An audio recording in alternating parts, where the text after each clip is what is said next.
Salut les amis et bienvenue sur votre chaîne pour une toute nouvelle vidéo. Sanctions contre Moscou, 3 milliards d'euros de bénéfices supplémentaires pour l'industrie pétrolière. Depuis le début de la guerre en Ukraine, les compagnies pétrolières ont réalisé au moins 3 milliards d'euros de bénéfices supplémentaires grâce aux prix élevés des carburants en Europe, selon une analyse publiée jeudi par Greenpeace Europe centrale et orientale. En Belgique, il s'agit d'environ 68 millions d'euros, soit plus de 2 millions d'euros par jour. Sur l'ensemble du mois de mars, l'industrie pétrolière aurait notamment réalisé en moyenne 1,18 milliard d'euros supplémentaires de recettes en Allemagne, 412,3 millions en France, 387,5 millions en Italie, 235,6 millions en Espagne ainsi que 133,3 millions en Autriche et aux Pays-Bas grâce aux revenus de l'essence et du diesel.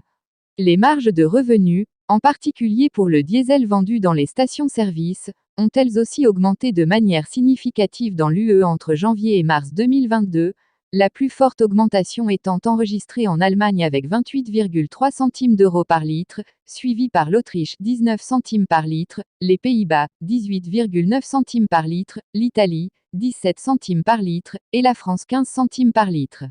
Aujourd'hui, les citoyens paient le prix fort à la pompe ou pour se chauffer.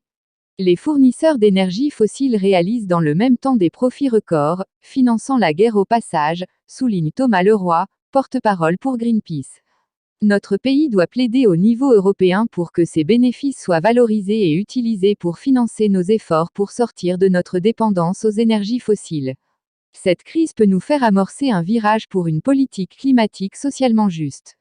Ainsi, l'organisation demande au gouvernement d'empêcher les compagnies pétrolières de profiter de la guerre en taxant leurs profits excessifs de la crise et les exhorte à utiliser ces fonds pour des compensations sociales afin d'aider les ménages aux moyens limités à répondre à leurs besoins en énergie et en transport. L'ONG insiste également pour accélérer la transformation du secteur des transports.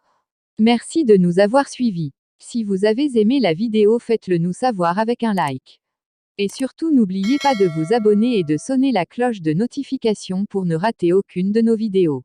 Laissez-nous vos points de vue et suggestions en commentaire. Et n'oubliez pas de partager pour informer encore plus de monde. À plus.